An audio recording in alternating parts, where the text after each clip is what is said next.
अब हम लोग देखते हैं इलस्ट्रेशन नंबर 27। इलस्ट्रेशन नंबर 27 में हमारे पास ऐसा इन्फॉर्मेशन है, a balance coin is a toss twice. एक कॉइन को हम लोग 2 टाइम टॉस कर रहे हैं। इफ मस्ट रिमेंबर कि यहाँ पे हमें इफ दिया है, the first toss of the coin shows head, then find the probability of getting a head in both the toss. यानी कि हमें अगर फर्स्ट के ऊपर हेड मिलेगा तो सिर्फ और सिर्फ तो ही दोनों के ऊपर हेड आने के चांसेस होंगे। क्लियर? अगर फर्स्ट में ही आपको हेड नहीं मिलता है तो दूसरे के ऊपर हेड आता है या फिर नहीं आता है उसका कोई मीनिंग नहीं रहता। क्लियर? क्योंकि हमें प्रोबेबिलिटी क्या फाइंड करना है, getting head in both the tosses, यानी कि दोनों टॉसेस में हमें हेड मिलना चाहिए। तो इट मीन्स कि फर्स्ट के ऊपर हेड आना जरूरी है, तो ही हम लोग कह पाएंगे ना कि दोनों के ऊपर है। तो हम लोग सपोज करते हैं कि जो फर्स्ट टाइम टॉस करेंगे और हेड मिलता है तो उसको हम सपोज करते हैं ए, और दोनों के ऊपर जो हेड मिलता है उसको हम लोग सपोज करते हैं बी। अब देखो कंडीशनल प्रोबेबिलिटी का कैसे पता चलेगा गाइस, जब भी इफ एल्स ऐसा कुछ कंडीशन दिया है तो वो आपका कंडीशनल प्रोबेबिलिटी ही होगा। क्लियर? यानी कि इफ अगर फर्स्ट होता है तो सेकंड हैपन होगा। क्लियर? इट मीन्स कि यहाँ पे देखो फर्स्ट हेड आएगा तो ही हम लोग ऐसा कह पाएंगे कि दूसरे के ऊपर हेड आता है तो दोनों के ऊपर हेड है। क्लियर? इट मीन्स रिमेंबर कि अगर ये फर्स्ट हैपन ही नहीं होता तो इसके तो कोई चांसेस ही नहीं है। क्लियर? इट मीन्स कि बी जो है वो किसके ऊपर डिपेंड रहेगा, ए के ऊपर। तो हमें प्रोबेबिलिटी कैसा फाइंड करना है, P of B by A. B जो है वो डिपेंडेंट है, ए जो है वो इंडिपेंडेंट है। इसका फॉर्मूला क्या होता है गाइस, तो कि P of A intersect B divided by P of A. अब देखो इसके लिए हमें P of A intersect B और पी ऑफ ए फाइंड करना पड़ेगा। क्लियर? हम लोगों ने ए क्या सपोज किया है, तो कि फर्स्ट हेड आना चाहिए, वो हमारा ए है। क्लियर? अब देखो हम लोग अगर 2 कॉइन को एक साथ टॉस करते हैं या फिर एक ही कॉइन को 2 टाइम टॉस करते हैं तो हमारे चांसेस क्या होते हैं, head head, tail tail, H T and T H, ऐसे चांसेस होते हैं। क्लियर? अब देखो इसमें से हम लोग पी ऑफ ए को फाइंड करते हैं तो M upon N, it means कि total favourable outcome divided by total possible number of outcome. Clear?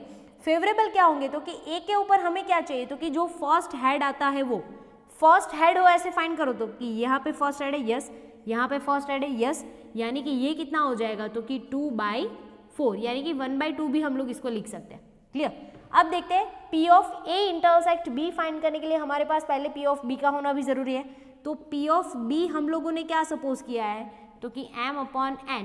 P of B क्या सपोज किया है, तो कि बोथ दी हेड, यानी कि दोनों के ऊपर हेड होना चाहिए, और ऐसा हमारे पास सिर्फ एक ही एलिमेंट है, यानी कि ये क्या हो जाएगा 1/4। क्लियर? अब देखते हैं हमें फाइंड करना है P of A intersect B. P of A intersect B का मतलब गाइस क्या होगा, A and B compulsory, remember that, compulsory, यानी कि ए भी होना चाहिए एंड बी भी होना चाहिए। तो ए क्या है, फर्स्ट हेड आना चाहिए, बी क्या है, बोथ दी हेड आना चाहिए। क्लियर? अब यहाँ पे अगर ऐसे हम लोग करते हैं ना तो यहाँ पे हमारे कौन कौन से एलिमेंट थे, तो कि H H and H T. Clear? यहाँ पे हमारे सिर्फ कौन से एलिमेंट थे, तो कि एच एच। अब देखो सिंपली अगर हम लोग इंटरसेक्शन फाइंड करते हैं तो सेम सेम लेता है, तो हमारे पास सिर्फ कितना एलिमेंट आएगा 1। तो इसका प्रोबेबिलिटी कितना हो जाएगा, m upon n is equal to 1/4। Otherwise आप ऐसे लॉजिकली भी जा सकते हो कि A and B first head and both the head, यानी कि फर्स्ट हेड भी होना चाहिए और दोनों हेड भी होना चाहिए। तो ऐसा हमारे पास अगेन सिर्फ एक ही एलिमेंट्स है, तो इसका प्रोबेबिलिटी भी कितना हो जाएगा 1/4। अब देखो सिंपली हम लोग यहाँ पे वैल्यूएशन कर सकते हैं, तो कि P of A intersect B हमें कितना मिला है 1/4, और फिर पी ऑफ ए हमें कितना मिला है, तो कि 1/2, यानी कि 2/4 भी डायरेक्टली लिख सकते हैं, तो इजीली कैंसिल हो जाएगा। क्लियर? अब ये दोनों कैंसिल होकर हमारे पास लास्ट में आंसर कितना बचेगा, तो कि 1/2। Clear guys? कंडीशनल में ये खास ध्यान रखना है कि इफ एल्स ऐसा कुछ कंडीशन दिया है ना तो उसका मतलब होगा कंडीशनल प्रोबेबिलिटी। क्लियर? अब नेक्स्ट वन देखते हैं इलस्ट्रेशन नंबर 28। हमारे पास ऐसा एक वर्ड प्रॉब्लम जैसा क्वेश्चन है, उसमें देखते हैं a factory has receive an order to prepare 50,000 unit of an item in a certain time period. यानी कि किसी फैक्ट्री को 50,000 यूनिट प्रिपेयर करने के लिए ऑर्डर मिला है। The probability of a completing work, यानी कि अगर आप अपना जो वर्क है उसको कंप्लीट करते हो टाइम के ऊपर तो उसका प्रोबेबिलिटी है 0.75। आप आपका टाइम जो आपका वर्क है वो टाइम पे कंप्लीट करते हो तो 0.75। The probability that worker will not declare strike during that time period is 0.8। और हमें ऐसा पता चल रहा है कि अगर वर्कर स्ट्राइक नहीं करेंगे ये टाइम पीरियड के दौरान जिस टाइम पीरियड के दौरान हमें ये ऑर्डर कंप्लीट करना है तो उसका प्रोबेबिलिटी है 0.8। आगे देखते हैं the probability that this work will be completed during time period and most necessary and the worker will not declare strike is 0.7। अब देखो हम लोग ना अलग अलग तरीके से इसको ना हम लोग कुछ सपोज कर लेते हैं कि अगर हमारा जो काम है वो टाइम पे कंप्लीट हो जाएगा तो हम लोग उसको सपोज करेंगे ए, और अगर जो वर्कर है वो स्ट्राइक नहीं करेंगे तो उसको हम लोग सपोज करते हैं बी। क्लियर? तो अगर ये दोनों होगा, टाइम पे कंप्लीट हो जाता है काम तो ए, अगर स्ट्राइक नहीं होती है तो बी। तो यहाँ पे देखो क्या दिया है कि the probability that a work will be completed during a time period, time पे काम भी हो जाता है, and the worker will not declare strike, और स्ट्राइक भी नहीं होती है, तो प्रोबेबिलिटी कितना है 0.7, यानी कि एंड वाला जो दिया है ना वो आपका क्या होगा इंटरसेक्शन। क्लियर? तो हम लोग ऐसा सपोज कर सकते हैं कि P ऑफ A हमारा कितना होगा गाइस, देखो 0.75, P ऑफ B कितना होगा तो कि 0.8, और P of A intersect B कितना हो जाएगा गाइस तो कि 0.7।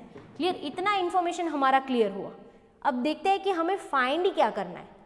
The work will be completed as per schedule, यानी कि काम जो है वो शेड्यूल के हिसाब से टाइम पे हो जाता है, under the condition, remember that, क्या प्रोबेबिलिटी हो गया, कंडीशनल प्रोबेबिलिटी हो गया। अब हमें ये डिसाइड करना पड़ेगा कि A बाई बी होगा या फिर B बाई A होगा। क्लियर? अब देखो the work will be completed as per schedule under the condition that workers have not declare strike, worker ने स्ट्राइक नहीं की इसीलिए काम टाइम पे खत्म हो गया, मतलब वर्कर ने स्ट्राइक नहीं की उसके ऊपर काम डिपेंड हुआ, तो वर्कर ने स्ट्राइक नहीं की उसको हम लोगों ने क्या सपोज किया था तो कि बी, तो बी हमारा क्या हो गया गाइस इंडिपेंडेंट, तो बी कहाँ पे आएगा नीचे, तो ऊपर कौन आएगा ए, यानी कि हमें फाइंड करना है P of A by B. Worker ने स्ट्राइक नहीं की, इसके कंडीशन के वजह से हमारा टाइम शेड्यूल के हिसाब से खत्म हो गया। क्लियर? अब इसका फॉर्मूला क्या होता है गाइस, कि P of A intersect B divided by P of B। Intersection का वैल्यू हमारे पास है यस 0.7 डिवाइडेड बाई 0.8, तो अल्टीमेटली इसका आंसर मिलेगा 0.875। क्लियर? नेक्स्ट हम लोग देखते हैं find the probability that the worker do not declare strike, worker ने स्ट्राइक नहीं की in the given period knowing that the work is completed as per schedule, काम टाइम पे कंप्लीट करना था इसीलिए वर्कर ने स्ट्राइक नहीं की।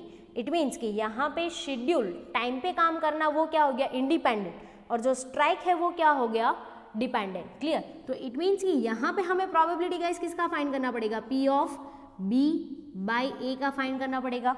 क्लियर? स्ट्राइक नहीं की, क्यों? क्योंकि टाइम पे हम लोगों को काम कंप्लीट करना था। इसका फॉर्मूला गाइस क्या होगा तो कि P of A intersect B divided by P of A। अब देखो इंटरसेक्शन का वैल्यू हमारा कितना है तो कि 0.7, और डिवीजन में P ऑफ A का वैल्यू हमारा गाइस कितना है तो कि 0.75। इसका आंसर आपका होगा 0.9333। Clear guys? तो ये हो गया हमारा कंडीशनल प्रोबेबिलिटी। आपको गाइस ये क्वेश्चन सॉल्व करते समय खास ध्यान रखना है कि कौन सा इंडिपेंडेंट है कौन सा डिपेंडेंट है, कौन सा न्यूमरेटर में जाएगा और कौन सा डिनोमिनेटर में जाएगा। डिनोमिनेटर में वही जाएगा कि जिसका होना पहले ज़रूरी है, और जिसके ऊपर दूसरा डिपेंडेंट है ना वो न्यूमरेटर में जाएगा। Clear guys?